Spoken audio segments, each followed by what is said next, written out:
The rapture was delivered on December 4th, 1965 at Ramada in Yuma, Arizona, USA.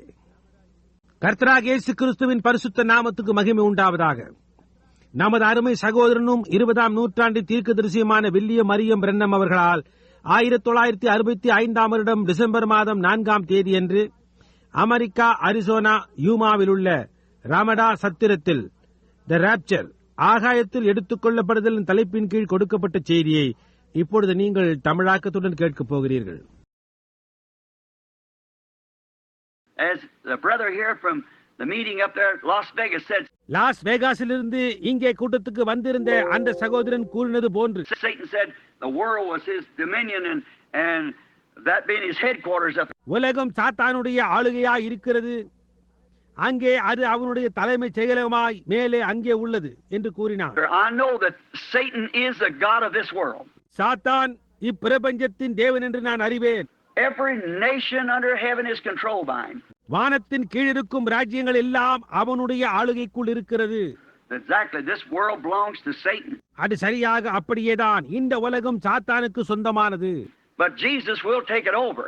ஆனால் அதை இயேசு அவனிடமிருந்து எடுத்துக் கொள்ளுவார். He offered it to him one day and he refused it. ஒரு நாளிலே அவன் அதை அவருக்கு தருகிறேன் என்று சொன்னான், அவர் அதை மறுத்துவிட்டார். But he said because he knew he'd be heir to it in the times to come. ஏனென்றால் வரப்போகின்ற நாட்களிலே அவர் அதற்கு சுதந்திரவாளி ஆக போகிறார். Scoffers, let's just take for a few moments on that one word before we go further. Scoffers. தொடர்ந்து போவதற்கு முன்னர் பரியாசக்காரர் என்ற அந்த ஒரு வார்த்தையை குறித்து சில நிமிஷங்களுக்கு நான் பார்ப்போம். I was reading a paper about 2 weeks ago in Tucson. 2 வாரங்களுக்கு முன்னர் நான் டூசானில் ஒரு பத்திரிகையை படித்துக் கொண்டிருந்தேன். There were some Englishmen from England had made a statement, is in headlines in a paper. அவன் ஒரு இங்கிலீஷ்காரன், லண்டனில் இருப்பவன், ஒரு ஆங்கிலேயன் விடுத்த அறிக்கையை தலைப்புச் செய்தியாய் வந்திருந்தது. That the crucifixion of our Lord Jesus Christ was only faked between Pilate and Jesus. அதில் நம்முடைய கர்த்தராகிய இயேசு கிறிஸ்துவின் சிலுவை மரணமானது பிலாத்துவுக்கும் இயேசுவுக்கும் இடையே நடந்த ஒரு போலியான காரியம் என்றும், that he come to make make himself something. தன்னை ஏதோ ஒன்றாக காட்டும்படியாகவே அவர் வந்தார் என்றும் கூறப்பட்டிருக்கிறது. And there's no way that we could disprove that to him. அதை தவறு என்று நிரூபிக்க அங்கே நம்மிடத்தில் எந்த வழியும் இல்லை. Because all the things of God is to be received by faith. காரணம் என்னவென்றால் தேவனுடைய காரியங்கள் யாவுமே விசுவாசத்தினால் ஏற்றுக்கொள்ளப்படுகிறதா இருக்கிறது. We must believe it. நாம் அதை விசுவாசிக்க வேண்டும். Now he went ahead to give a description how that could be done. அது எந்த விதமாக நடந்திருக்க கூடும் என்பதை அவன் விவரித்து அதில் எழுதியிருந்தார். Here not long ago in that great nation London and England rather, இங்கே சமீபத்தில் அந்த மகத்தான தேசமாகிய இங்கிலாந்தில் உள்ள லண்டனில், where that John Wesley and Charles and many of those great preachers of the early days, முந்தின நாட்களின் மகத்தான பிரசங்கிகளாகிய ஜான் வெஸ்லி, சார்ல்ஸ், இன்னும் அநேகர், Spurgeon and them had preached the gospel in the Haymarkets and everywhere there. Spurgeon முதலானவர்கள் அந்த தேசத்தில் சுவிசேஷத்தை சந்த வெளிகளிலும் எல்லா இடங்களிலும் பிரசங்கித்தார்கள். They turned down that message of their day and look what they are in this day. அத்தேசத்தவர்கள் அவர்களுடைய நாட்களின் செய்தியை புறக்கணித்தார்கள். இந்த நாளில் அவர்கள் என்னவா இருக்கிறார்கள் என்று பாருங்கள். That's where Brother Williams and them are tonight. அந்த இடத்தில் தான் சகோதரன் வில்லியம்ஸும் மற்றவர்களும் இன்றிரவு இருக்கிறார்கள். It's one of the lowest degraded countries in the world. உலகத்திலுள்ள மிகவும் கீழ்த்தரமான நாடுகளில் அது ஒன்றாய் இருக்கிறது. I've been over the world. நான் உலகம் முழுவதும் சென்றிருக்கிறேன். But I don't know anything is so illegitimate as England. ஆனால் இங்கிலாந்து தேசத்தை போன்று அவ்வளவு முறைகேடான எந்த ஒரு காரியத்தையும் நான் அறியேன். It's Billy Graham said the same thing. பில்லி கிரஹாமும் அதே காரியத்தை சொல்லி இருக்கிறார். Why he had to take his wife from the parks. ஏனென்றால் பூங்காவில் இருந்து அவருடைய மனைவியை அவர் வெளியே கொண்டு போக வேண்டியதாயிற்று. How the acts of between man and women were going on publicly in the parks. ஆண் பெண் உறவு வெளிப்படையாக பூங்காக்களில் நடக்கிறது. When I was there, I never seen anything that would break a person's heart anymore in what was going on in England. ஒரு மனிதனுடைய மனம் உடைந்து போவதற்கு இங்கிலாந்தில் நடக்கின்ற காரியங்களை காட்டிலும் வேறெதையும் நான் அங்கிருக்கும் போது கண்டதில்லை. Which had the opportunity and one time led the world in a reformation. இங்கிலாந்திற்கு ஒரு சமயத்தில் தருணம் இருந்தது, ஒரு சமயத்தில் உலகத்தையே ஒரு சீர்திருத்தத்துக்குள் வழிநடத்தியது. just shows how it can fall. அது எப்படியாய் விழ முடியும் என்பதை அது காட்டுகிறது. But you see what does that? ஆனால் பாருங்கள், அந்த நிலைக்கு அதை கொண்டு வந்தது என்ன? The message that went forth then, the Englishmen try to hold that same message for today. அந்த நாட்களில் புறப்பட்டு சென்ற அந்த செய்தியை இன்றைக்கும் அந்த ஆங்கிலேயர்கள் அப்படியே கடைபிடிக்க முயற்சிக்கிறார்கள். That won't work today. It won't work. அது இன்றைக்கு கிரியை செய்யாது. அது கிரியை செய்யாது. What if Moses would have come and brought Noah's message? மோசே வந்து நோவாவின் செய்தியை கொண்டு வந்தால் என்னமாயிருக்கும்? We'll build an ark and float down the Nile. அதாவது ஒரு பேழையை கட்டி அதை நைல் நதியில் மிதக்க விடுவோம் என்றால் எப்படியாயிருக்கும்? It wouldn't have worked. அது கிரியை செய்திருக்கவே முடியாது. And neither would Jesus' message ever work of Moses. அதே விதமா இயேசுவினுடைய செய்தியும் மோசேயின் காலத்தில் கிரியை செய்திருக்காது. And neither will Wesley's message ever work in Luther, or Luther's message vice versa. வெஸ்லியின் செய்தியும் லூத்தரின் காலத்திலும் லூத்தரின் செய்தி வெஸ்லியின் காலத்திலும் கிரியை செய்திருக்காது. And today, our last great reformation was Pentecost. இன்றைக்கு நம்முடைய மகத்தான பெந்தேகோஸ்தே சீர்திருத்தம் கிரியை செய்ய முடியாது. And today, we're moving from that. இன்றைக்கோ நாம் அதிலிருந்து வெளியேறுகிறோம். And the Pentecostal message won't mix with this because it's another day. Pentecost செய்தி இதனுடன் கலக்க முடியாது, ஏனென்றால் அது இன்னொரு நாளின் செய்தியாய் இருக்கிறது. It's all the word of God, but it's building. அதெல்லாம் கர்த்தருடைய வார்த்தை தான், ஆனால் அதுவோ ஒரு கட்டடமாய் இருக்கிறது. Like the feet, arms coming up, it's forming a bride for the rapture. பாதங்கள் கரங்கள் போன்று மேலெழும்பி வந்து கொண்டிருக்கின்றது. அது எடுத்துக்கொள்ளப்படுதலுக்கென்று ஒரு மனவாட்டியை உருவாக்குகிறது. பார்த்தீர்களா? Don't displace them people back there. They live to their message. முன்காலங்களில் ஜீவித்தவர்களை ஸ்தாபனமாக்காதீர்கள். அவர்கள் காலத்து செய்திக்கு அவர்கள் உண்மையாய் ஜீவித்தார்கள். All them will come out that was in the bride. மனவாட்டிக்குள் இருக்கின்ற அவர்கள் யாவரும் உயிர்த்தெழுவார்கள். Just like life going through a stalk of wheat. கோதுமை தண்டின் வழியாக ஜீவன் கடந்து செல்வது போன்று. It leaves the wheat, the hull. விதைக்கப்பட்ட வித்திலிருந்து ஜீவன் புறப்பட்டு போகிறது. But the wheat forms itself like the grain of wheat that fell in the ground. ஆனால் நிலத்தில் விதைக்கப்பட்ட கோதுமை மணியின் உருவத்தை அடைகின்றது. Here not long ago I was reading a book some German wrote in criticism. சமீபத்தில் யாரோ ஜெர்மானிய எழுத்தாளனால் எழுதப்பட்ட ஒரு கண்டன புத்தகத்தை படித்தேன். He said of all of the fanatics in the world, William Branham tops them all. இவ்வுலகில் உள்ள மூட வைராக்கியம் பொருந்தியவர்களில் வில்லியம் பிரன்ஹாம் தலை சிறந்து விளங்குகிறார் என்று எழுதப்பட்டிருந்தது. He said, why he's nothing but he's a magician. அதில் அவர் ஒரு மந்திரவாதியே இல்லாமல் வேறொன்றுமில்லை. He does these things. அவர் இப்படிப்பட்ட காரியங்களை செய்கிறார் என்று எழுதியிருந்தது. See the man not knowing. பாருங்கள், அந்த மனிதனுக்கு ஒன்றுமே தெரியாது. And then the man was a critic. அவன் ஒரு குறை கூறுபவன். He didn't even believe in God. அவன் ஒரு நாத்திகன். He said a God that could sit up in the dark ages, hold his hands across his tummy. அதில் அவன் இருண்ட காலத்தின் போது தன் கைகளை கட்டிக்கொண்டு உட்கார்ந்து கொண்டிருந்த ஒரு தேவன். And laugh at a bunch of Christians being mothers. ஒரு கூட்ட கிறிஸ்தவ தாய்மார்களும். And his own disciples are supposed to be mothers with little children and things, and let lions eat them up and never even turn a hand. அவருடைய சொந்த சீஷர்களாய் இருக்க வேண்டியவர்கள் தாய்மார்கள் தங்கள் குழந்தைகளுடன் சிங்கங்களுக்கு இரையாவதை பார்த்து கொண்டு தன் கரத்தை கூட அசைக்காமல் அமர்ந்திருந்த ஒரு தேவன் என்று குறிப்பிட்டிருந்தார். You see where the carnal mind, where education and things can't catch the vision? மாம்சீக சிந்தையாலும் கல்வியாலும் மற்ற காரியங்களாலும் அந்த தரிசனத்தை காண முடியாமல் எங்கே நோக்குகிறது என்று நீங்கள் பாருங்கள். That carnal wheat had to fall into the ground. அந்த கோதுமை மணியானது நிலத்தில் விழுந்து மரிக்க வேண்டும். Just like Jesus had to fall to rise again. இயேசுவானவர் மரித்து பின்னர் உயிர்த்தெழுந்தது போன்றே. So did the church of Pentecost had to fall. அதே விதமாக பெந்தேகோஸ்து சபையும் மரிக்கத்தான் வேண்டும். It had to go into the ground, them dark ages. அது பூமிக்கு அடியில் அந்த இருண்ட காலங்களில் போக வேண்டியதா இருந்தது. Any wheat, any grain that goes into the ground, it has to lay in that dark time to bring forth. பூமிக்கு அடியில் விதைக்கப்படும் எந்த தானியமும் ஒரு விளைச்சலை கொண்டு வர வேண்டுமானால் அது அந்த இருண்ட காலத்தில் அங்கே இருக்கத்தான் வேண்டும். But it started sprouting in Martin Luther. ஆனால் அது மார்ட்டின் லூத்தரின் காலத்தில் முளைக்க துவங்கினது. Come on through Wesley, on out into Pentecost. வெஸ்லியின் காலத்தின் ஊடாக வளர்ந்து பெந்தேகோஸ்துக்குள்ளாக சென்றது. Now go out to the grain. இப்பொழுது கோதுமை மணிக்குள்ளாக போகிறது. And now the denominational systems that they left behind, they're stalks. அதை விட்டு வந்த ஸ்தாபன ஒழுங்குகள் யாவும் தண்டுகளாய் இருக்கிறது. That's all is to be burnt, the denominational system. அவ்வளவு தான் ஸ்தாபன ஒழுங்குகள் சுட்டரிக்கப்பட வேண்டியது. But the real grain of wheat that come out of each one of those reformations, ஆனால் அந்த ஒவ்வொரு சீர்திருத்தத்தின் போதும் வெளிவந்ததான உண்மையான கோதுமை மணிகள் will be caught up in the bride. It all together will make the bride. மணவாட்டியில் ஆகாயத்தில் எடுத்துக் கொள்ளப்படும் அவை யாவுமாக சேர்ந்து மணவாட்டியாகும். Now we find out in England there, இங்கே இங்கிலாந்திலே நாம் ஒன்றை காணுகிறோம். they impersonated the crucifixion not long ago. சமீபத்தில் அவர்கள் சிலுவையின் மரண காட்சியை போலியாய் நடத்தி காட்டினார்கள். A bunch of those people, them long kids, them long hair and things, and hollering, call Jesus Daddy-O and all that stuff. Such scum. நீளமான முடியை வளர்த்திருந்த அந்த ஜனங்கள் ஜீசஸ் டேடிஸ் என்று தங்களை அழுத்துக் கொண்டு இப்படிப்பட்ட காரியங்களை செய்தார்கள். Now you said that's in London, England. Watch what was in the paper last week here in America. இங்கிலாந்தில் லண்டனில் தானே நடந்தது என்று நீங்கள் கூறலாம். பத்திரிகையில் என்ன வெளியானது என்று பாருங்கள். கடந்த வாரம் இங்கே அமெரிக்காவின் பத்திரிகையில் என்ன வந்தது என்று கவனியுங்கள். Some great doctor of divinity from a fine school said that the crucifixion was the faith. ஒரு அருமையான பள்ளியிலிருந்து டாக்டர் ஆஃப் டிவினிட்டி பட்டம் பெற்ற ஒருவர் சிலுவை மரணமானது ஒரு போலியானது என்றார். Said that Jesus only tried to make himself like that. அந்த விதமாக இருக்க இயேசு பாவனை செய்து காட்டினார்.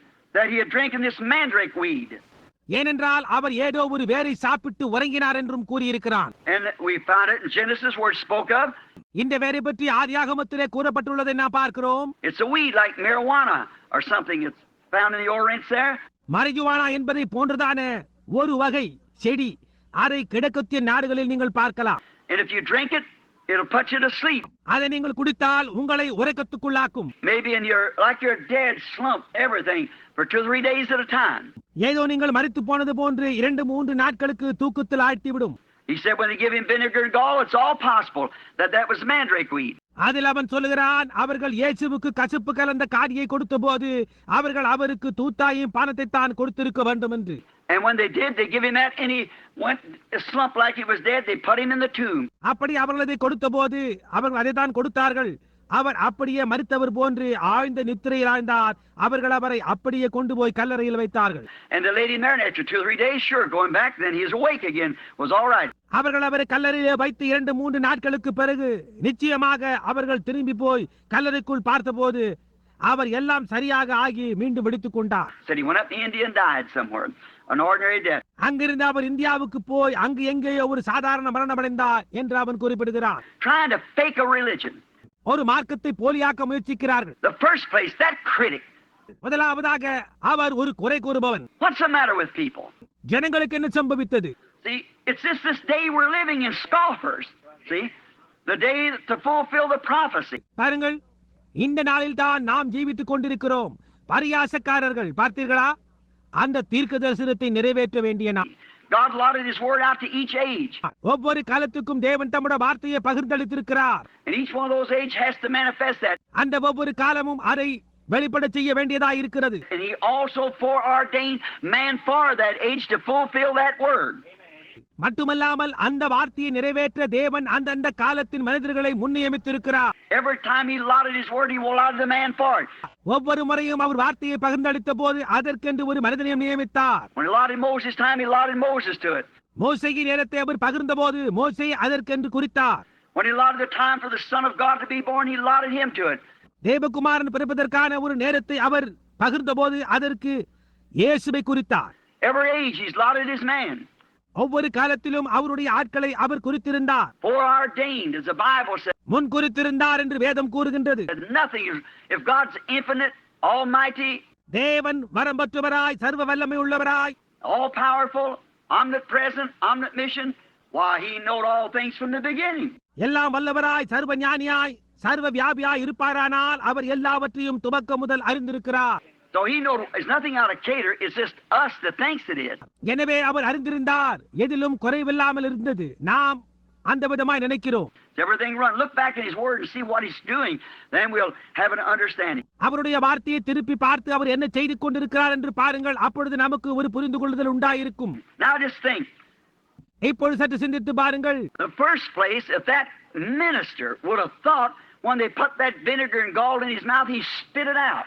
இயேசுவானவர் அவருக்கு கொடுக்கப்பட்ட காடி கலந்த பானத்தை குடிக்காமல் உமிழ்ந்து விட்டார் என்பதை அந்த ஊழியக்காரர் முதலாவதாக நினைத்திருக்க வேண்டும். He did not take it at the first place. முதல் ஸ்தானத்தில் அவன் அதை நினைக்கவே இல்லை. புரிகின்றதா? Just scoffers rising. அது ஒன்றுமல்ல, பரியாசக்காரர் எழும்புகிறதா இருக்கிறது. Another thing, how did this Jesus of Nazareth, how did his life fit every prophecy of the Old Testament? இன்னொரு காரியம் என்னவென்றால் பழைய ஏற்பாட்டின் ஒவ்வொரு தீர்க்கதரிசனம் எவ்வாறு இந்த நசரேயனாகிய இயேசுவின் ஜீவியத்தில் எப்படி பொருத்தமாய் அமைய முடிந்தது? How could it been? அது எப்படி முடிந்தது? It couldn't have been without it been ordained of God. அது தேவனால் நியமிக்கப்படாமல் அப்படி ஆக முடியவே முடியாது. His life fit every prophecy of the Old Testament. அவருடைய ஜீவியம் பழைய ஏற்பாட்டின் ஒவ்வொரு தீர்க்கதரிசனத்துக்கும் பொருத்தமாய் இருந்தது. Another thing, if those disciples had faked him like that, why did each one of them die and martyrdom? இன்னொரு காரியம், அந்த சீஷர்கள் அவரை அந்த விதமாய் போலியாக்கி இருப்பார்களாயின் அவர்கள் ஒவ்வொருவரும் ஏன் இரத்த சாட்சிகளாய் மரித்திருக்க வேண்டும்? And even Apostle Peter said, "Turn my head upside down. I'm not worthy to die like him." அப்போஸ்தலனாகிய பேதுருவும் கூட என்னை தலைகீழாய் அறையுங்கள், அவரை போல மரிக்க நான் பாத்திரன் அல்ல என்று கூறினார். How they took Andrew and turned him sideways on the cross. அவர்கள் அந்திரேயாவை கொண்டு போய் சிலுவையின் பக்கவாட்டில் வைத்து அறைந்தார்கள். They everyone sealed their testimony in their own blood. அவர்கள் ஒவ்வொருவரும் அவர்களுடைய சாட்சியை அவர்களுடைய சொந்த இரத்தத்தினால் முத்திரித்தார்கள். They believed him and loved him and gave their lives for him. அவர்கள் அவரை விசுவாசித்தார்கள், அவரை நேசித்தார்கள், அவர்களுடைய ஜீவனை அவருக்கு கொடுத்தார்கள். If he was a faker, how would they ever done that? அவர் போலியானவராய் இருந்திருப்பாரானால் அவர்கள் எப்படி அதை செய்திருக்க முடியும்? See the spiritual application, the people don't get it. பாருங்கள், ஆவிக்குரிய பிரகாரமாக இவை எப்படியா இருக்கிறது என்று ஜனங்களால் புரிந்து கொள்ள முடியவில்லை. Here was a great man here not long ago, some great rabbi. இங்கே சமீபத்தில் ஒரு மனிதன் இருந்தான், மகத்தான மனிதன், ஒரு ரபி வந்திருந்தார். That wrote that Moses passing through the Red Sea. அவர் இந்த விதமாக எழுதியிருந்தார், அதாவது மோசே சிவந்த சமுத்திரத்தை கடந்தபோது said it wasn't actually water, the water's never walled up. அவர்கள் உண்மையாகவே தண்ணீரை கடக்கவில்லை, தண்ணீரும் அங்கே மதில் போன்று குவிந்து நிற்கவில்லை. Said what it was up at the other end of the Dead Sea. அந்த கருங்கடலுக்கு அப்பால் என்னதான் இருந்தது? There was a bunch of reeds and he passed through the water reeds. The reeds of the water. தண்ணீரில் வளர்கின்ற நாணல் புதர்கள் இருந்தது. அவர்கள் அந்த நாணல் தண்ணீரை தான் கடந்தார்கள். No water in there, just a bunch of reeds, an ocean of reeds they passed through. அங்கே ஒன்றும் தண்ணீர் இல்லை. அவர்கள் ஒரு சமுத்திரம் போல் இருந்த நாணலை கடந்து வந்தார்கள் என்று எழுதியிருந்தார். And many clergymen believe it. They accept it. அநேக போதகர்கள் அதை விசுவாசிக்கிறார்கள், அதை ஏற்றுக்கொள்கிறார்கள். Here not long ago when this first astronaut went up, he come back and he hadn't seen nothing of God. அநேக நாட்களுக்கு முன்பல்ல இங்கே முதலாவது விண்வீரன் வானவெளியில் சென்று திரும்பி வந்தபோது அங்கே அவன் தேவனை பற்றி ஒன்றையும் காண முடியவில்லை. That even turned ministers around. அது போதகர்களையும் கூட அசைத்து விட்டது. They thought God lived right up there somewhere 150 miles high. ஏதோ ஒரு 150 மைல்கள் உயரத்துக்கு அப்பால் தேவன் எங்கோ ஜீவித்துக் கொண்டிருக்கிறார் என்று அவர்கள் கருதினர். Why, how education and wisdom of this world has turned the church into a bunch of ragweeds. ஏன் இந்த உலகத்தின் கல்வியும் ஞானமும் சபையை ஒரு உபயோகமற்ற கலையாக மாற்றிவிட்டது? It's education and the educational system, science and civilization is of the devil. கல்வி முறைமை, விஞ்ஞானம், நாகரிகம் இவை யாவும் பிசாசினாலானது. It's the devil's civilization. The Bible said so. அது பிசாசினுடைய நாகரிகமாக இருக்கிறது, வேதம் அவ்விதமாக கூறுகிறது. And our civilization is coming on will have nothing to do with this civilization at all. வந்து கொண்டிருக்கின்றதான நம்முடைய நாகரிகமோ இந்த நாகரிகத்தோடு எவ்வித தொடர்பும் கொண்டிராது. It's nothing of it at all. It'll be a different civilization. இதில் ஒன்றும் அதில் இருக்காது, அது முற்றிலும் வித்தியாசமான நாகரிகமாக இருக்கும். Into this civilization, this scientific world, we got more scientific we get, further we go into death. இந்த நாகரிகத்துக்குள்ளும் விஞ்ஞானத்திற்குள்ளும் இன்னும் அதிக விஞ்ஞான ரீதியாக போக போக நாம் இன்னும் மரணத்திற்குள்ளாகவும் things traps to kill and everything. கொலைக்கான கண்ணிகளுக்குள்ளும் மற்ற காரியங்களுக்குள்ளும் முன்னேறி போகிறோம். In that new civilization there'll be no death, no sickness, sorrow or no pain. See? ஆனால் அந்த புதிய நாகரிகத்திலோ அங்கே மரணம் இருக்காது, சுகவீனம் இருக்காது, துக்கம் இருக்காது, வேதனை இருக்காது. புரிகின்றதா? There won't be none in there. அவைகளில் ஒன்றும் அங்கே இருக்காது. So this civilization will have to be destroyed because it's of the devil. எனவே இந்த நாகரிகமானது அழிக்கப்பட வேண்டியதா இருக்கிறது, ஏனென்றால் இது பிசாசினால் ஆனதா இருக்கிறது. We find out that in Genesis 4 that Cain's people started civilization. காயினின் தலைமுறை நாகரிகத்தை துவக்கினது என்று நாம் ஆதியாகமம் 4ஆம் அதிகாரத்தில் பார்க்கிறோம். Building towns and cities and so forth and instruments of music and become in science. அவர்கள் பட்டணங்களை கட்டினர், ஊர்களையும் வாத்திய கருவிகளையும் உண்டாக்கினார்கள், விஞ்ஞானத்தில் ஈடுபட்டனர். And the people got further away from God yet religious. ஜனங்கள் தேவனை விட்டு இன்னும் விலகி போனார்கள், இருப்பினும் தெய்வ பக்தி உள்ளவர்களாய் இருந்தனர். But when Seth's people come on, they begin to come on call on the name of the Lord. ஆனால் சேத்திற்கு பிள்ளை பிறந்தபோது அவர்கள் அப்போது கர்த்தருடைய நாமத்தை தொழுது கொள்ள துவங்கினர். Talk about a subtle one. I'm not here to hurt anybody's feelings, say something about a church. யாரையும் புண்படுத்தவோ அல்லது ஒரு சபையை குறித்து ஏதாவது கூறவோ நான் இங்கே இல்லை. And if you're here and belong to this church, I'm not saying this hurts your feelings. நீங்கள் இங்கே இருக்கிறவளா இருந்து இந்த சபையை சேர்ந்தவளா இருந்தால் உங்களை புண்படுத்த வேண்டும் என்று நான் இதை கூறவில்லை. Just as many good people in there is in other churches. மற்ற சபைகளில் இருப்பதை போன்றே அங்கேயும் நல்லவர்கள் அநேகர் இருக்கின்றனர். But I was reading a Shreveport last week where the Catholic Church made a statement. ஆனால் நான் ஸ்ரீபோர்ட் பத்திரிகையை வாசித்துக் கொண்டிருந்தேன். அதில் கத்தோலிக்க சபை ஒன்றை வெளியிட்டிருந்தது. And we see where they're all coming together now at the Great Ecumenical Council and so forth. இவர்கள் எல்லாரும் அந்த மகத்தான உலக ஐக்கிய சபையில் ஒன்று கூடுகின்றனர். Just exactly fulfilling what the Bible said they do. Just exactly. அவர்கள் என்ன செய்வார்கள் என்று வேதம் கூறியுள்ளதோ சரியாக அப்படியே நிறைவேற்றுகின்றனர். சரியாக அப்படியே நிறைவேற்றுகின்றனர். Now we find out they said, well, the Bible, some of the Protestants want to hold to that Bible. அவர்கள் இந்த வண்ணமாய் கூறியுள்ளார்கள் என்பதை நாம் கண்டறிந்தோம். புரோட்டஸ்டன்ட் மார்க்கத்தாரில் சிலர் வேதாகமத்தை சார்ந்திருக்க விரும்புகின்றனர். What said the Bible was nothing but a book, a history of the church. ஏன் வேதாகமம் ஒன்றுமல்ல, அது ஒரு புத்தகமே, சபையின் வரலாற்றை அது கூறுகின்றது. And they didn't have it in literature till about 250 years ago. 250 ஆண்டுகளுக்கு முன்னதான அதை அவர்கள் எழுத்து வடிவில் கொண்டிருந்தனர். It's always been the church that it was the church, not the Bible. சபைதான் எந்த காலத்திலும் இருந்தது. சபையை அன்றி வேத புத்தகம் முக்கியம் வாய்ந்தது அல்ல. And the Bible is just a history of what the church did. சபை செய்தவர்களை எழுதி வைத்திருப்பதுதான் வேதாகமம் என்று கூறியுள்ளார்கள். What a subtle lie that is. என்ன ஒரு தந்திரமான பொய் பாருங்கள். Well, we've had a Bible for 3,000 years. ஏன் 3000 ஆண்டுகளாக நமக்கு வேதாகமம் இருக்கின்றது. The Old Testament was been written in Scripture for hundreds and hundreds of years before the coming of Christ. கிறிஸ்து வருவதற்கு எத்தனையோ நூற்றாண்டுகளுக்கு முன்னர் பழைய ஏற்பாடானது வேத வார்த்தைகளாக எழுதப்பட்டிருந்தது. Just a subtle thing of the devil. இது பிசாசின் ஒரு தந்திரமான காரியமே. And we find out in this day when this great scoffing and making fun of the Bible and trying to push it out. இந்த நாளில் நாம் இதை கண்டறிந்துள்ளோம். அதாவது வேதாகமத்தை பரிகாசம் செய்யவும் கேலி செய்யவும் அதை புறக்கணித்து தள்ளவும் செய்கிறதுமான மகத்தான காரியங்கள் நடந்து கொண்டிருக்கும் போது God's got to judge the church by something. தேவன் சபையை ஏதாவது ஒன்றை கொண்டுதான் நியாயம் தீர்க்க வேண்டும். He can't be just. இல்லையே அவர் நீதியுள்ளவராய் இருக்க முடியாது. They can't go down this street and arrest me and say I'm making 30 miles an hour. இந்த வீதியிலே நான் 30 மைல் வேகத்தில் கார் ஓட்டுகிறேன் என்று குற்றப்படுத்த முடியாது. In a 20-mile zone unless there's something there to tell me that I'm only allowed to go 20 miles. 20 mile வேகம் தான் இந்த இடத்தில் போக வேண்டும் என்று நிர்ணயிக்கப்பட்டு இருந்தால் ஒழிய அப்படி செய்ய முடியும். It has to be there. அந்த விதமான ஒரு நிர்ணயம் இருக்க வேண்டும். And God's going to judge the church, is going to judge the people someday. என்றோ ஒரு நாள் தேவன் சபையை நியாயம் தீர்க்க போகிறார், ஜனங்களை நியாயம் தீர்க்க போகிறார். We know that there's a judgment coming. நாம் அதை அறிவோம், ஒரு நியாய தீர்ப்பு வந்து கொண்டிருக்கிறது என்று. So if he's going to judge it by the Catholic Church, which Catholic Church? எனவே அவர் அதை கத்தோலிக்க சபையை கொண்டு நியாயம் தீர்க்க போகிறதா இருந்தால் எந்த கத்தோலிக்க சபையை கொண்டு நியாயம் தீர்க்க போகிறார்? If he's going to judge it by the Methodists, the Baptists is lost. அவர் அதை ஒரு மெத்தடிஸ்ட் சபையை கொண்டு நியாயம் தீர்ப்பாரானால் பாப்டிஸ்ட் சபைகள் இழந்து போவார்கள். If you judge it by the oneness, the two-ness is lost. See? அவர் ஒருத்துவக்காரரை கொண்டு அதை நியாயம் தீர்ப்பாரானால் இருத்துவக்காரர்கள் இழந்து போவார்கள். புரிகின்றதா? What's he going to judge it by? He said he would judge it by Christ. அப்படியானால் அவர் எதை கொண்டு நியாயம் தீர்க்க போகிறார்? கிறிஸ்துவை கொண்டு நியாயம் தீர்க்க போவதாக அவர் கூறியுள்ளார். And Christ is the Word. கிறிஸ்து வார்த்தையா இருக்கிறார். So it's the Word of God that God will judge. ஆகவே தேவனுடைய வார்த்தையை கொண்டுதான் தேவன் நியாயம் தீர்க்க போகிறார். In the beginning was the Word, and the Word was with God, and the Word was God, and the Word was made flesh and dwelt among us. ஆதியிலே வார்த்தை இருந்தது, அந்த வார்த்தை தேவனிடத்தில் இருந்தது, அந்த வார்த்தை தேவனாய் இருந்தது, அந்த வார்த்தை மாம்சமாகி நமக்குள்ளே வாசம் பண்ணினார். The same yesterday, today, and forever.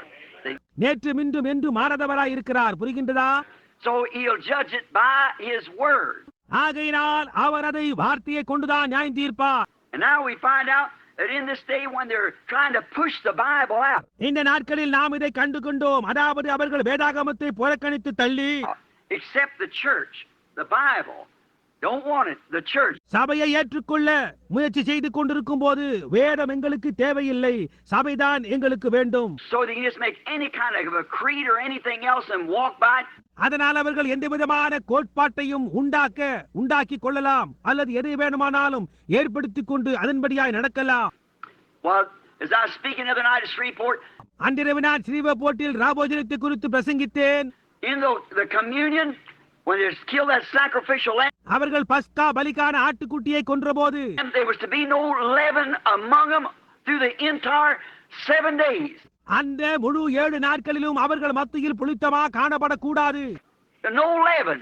No leaven there. Everything had to be unleavened. புளிப்புள்ள அப்பம் இருக்கக்கூடாது, எல்லாம் புளிப்பில்லாததா இருக்க வேண்டும்.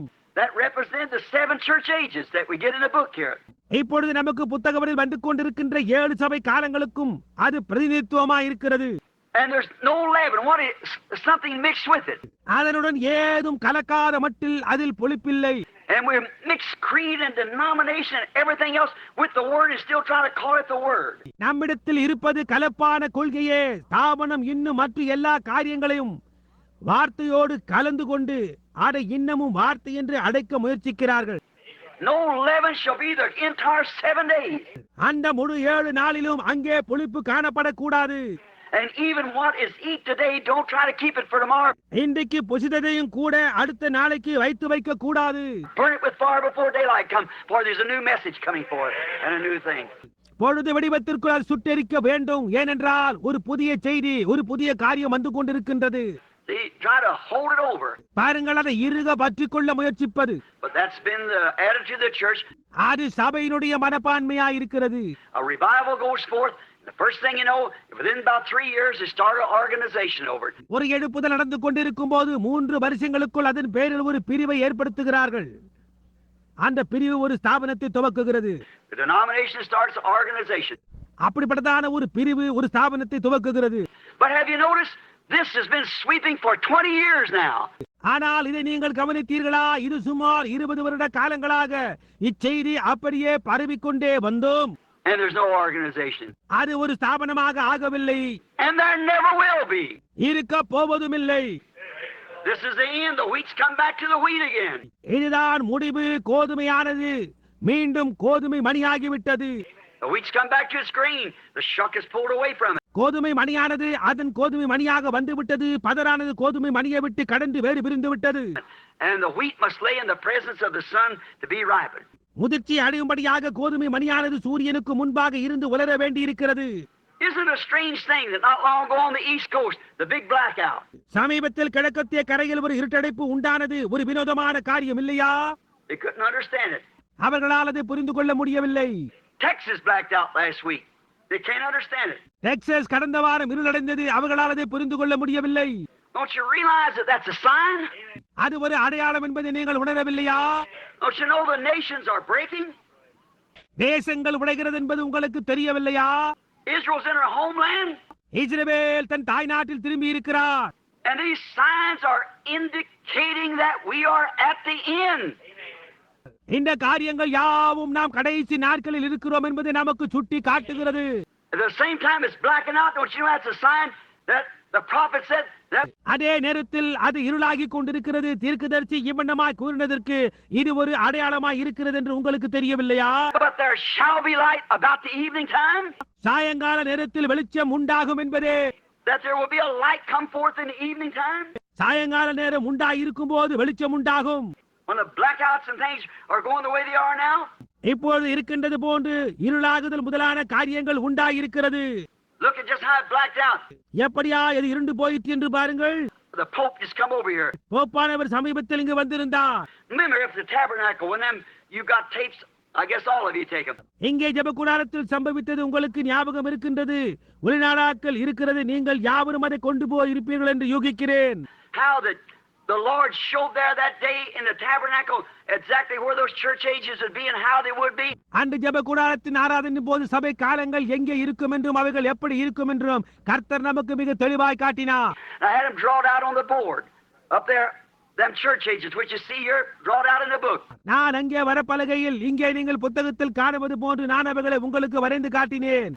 And if that Holy Spirit didn't come down in a big pillar of fire அந்த பரிசுத்த ஆவியானவர் மட்டும் ஒரு பெரிய அக்கினி ஸ்தம்ப வடிவில் கீழே இறங்கி வந்து and went right back on that wall and drawed them out himself while 300 or 400 people sitting looking at it. நேராக அந்த சுவரண்டையில் போய் அவராகவே அந்த படங்களை ஒரு 300-400 ஜனங்கள் முன்னிலையில் அவைகளை வரைந்தார். And just the Pope started over here, the moon somehow blacked out. போப்பானவர் இங்கே வரும்படியா நேரத்தில் சந்திரன் இருளடைந்தது. And they took the pictures the same way that it was drawn up on the platform. அவர்கள் அதை படம் எடுத்தனர். இங்கே மேடையின் மீது எழுதப்பட்டதே சரியாக அதே விதமாக தான் அது இருந்தது. Now he's made his trip over here on the 13th. அவர் தம்முடைய பயணத்தை நடத்தி இங்கே வந்தபோது 13ஆம் தேதியா இருந்தது. Walk 13 steps, serve communion at 13 to a nation's number 13. அவர் 13 படிகள் ஏறி வந்து 13 எண்ணுள்ள தேசத்தில் 13 பேர்களுக்கு ராபோஜனம் கொடுத்தார். And blackouts coming everywhere. அப்பொழுது எங்கும் இருளாய் போனது. Don't you see where we're at? We're at the end time. நாம் எங்கே இருக்கிறோம் என்று உங்களால் பார்க்க முடியவில்லையா? நாம் கடைசி நாட்களில் இருக்கிறோம். Scoffers shall rise in the last days. Say there's no difference in the time than what it was, and what our fathers fell asleep. கடைசி நாட்களில் பரியாசக்காரர் எழும்பி நம்முடைய பிதாக்கள் நித்திரையடைந்த காலத்தில் இருந்ததை காட்டிலும் எவ்வித மாற்றமும் காணப்படவில்லையே என்று சொல்லுவார்கள். But when you see these things begin to happen, ஆனால் இந்த காரியங்கள் சம்பவிக்க துவங்குவதை நீங்கள் காணும்போது, raise up your head, get ready. உங்கள் தலையை உயர்த்தி ஆயத்தப்படுங்கள். Something could happen at any time. எந்த நேரத்திலும் எதுவும் சம்பவிக்கலாம். Christ come for his church. கிறிஸ்து அவருடைய சபைக்காக வருகிறார். Now, they don't believe it because இப்பொழுது அவர்களை விசுவாசிப்பதில்லை. ஏனென்றால் they don't realize that they're the ones that's fulfilling the scriptures. வேத வார்த்தைகளை நிறைவேற்றுகிறவர்கள் அவர்கள் தான் என்று அவர்கள் உணராதிருக்கிறார்கள். The people really don't realize that doing these things and saying these things, they're fulfilling the scriptures. இந்த காரியங்களை செய்வதினாலும் இந்த காரியங்களை பேசுவதினாலும் அவர்களே வேத வார்த்தைகளை நிறைவேற்றுகிறார்கள் என்பதை ஜனங்கள் உண்மையாகவே உணராமல் இருக்கிறார்கள். How little did Caiaphas, the high priest, and all those priests in that day that scoffed and made fun of him. பிரதான ஆசாரியனாகிய காய்பாவும் ஆசாரியர்களும் அந்த நாட்களில் இருந்த அவர்களும் பரிகசித்து அவரை கேலி செய்த போது அதை அவர்கள் உணராதிருந்தார்கள். Didn't know that the very God that they were singing about, my God, why hast thou forsaken me, the 22nd Psalm. தேவாலயத்தில் 22ஆம் சங்கீதத்தை என் தேவனே ஏன் என்னை கைவிட்டீர்? My hands and my feet they pierced. என் கைகளையும் என் கால்களையும் உருவ குத்துகிறார்கள் என்று எந்த தேவனை குறித்து பாடிக்கொண்டிருந்தார்களோ அவரையே அப்படி செய்கிறோமே என்பதை அறியாதிருந்தார்கள். Singing that in the temple and him dying out there on the cross. தேவாலயத்திலே அவர்களதை பாடிக்கொண்டிருக்க அவரோ அங்கே சிலுவையில் மரித்துக் கொண்டிருந்தார். Little did they know they were doing it. அவர்களது செய்து கொண்டிருக்கிறார் என்பதை சிறிதும் அறியாதிருந்தார்கள்.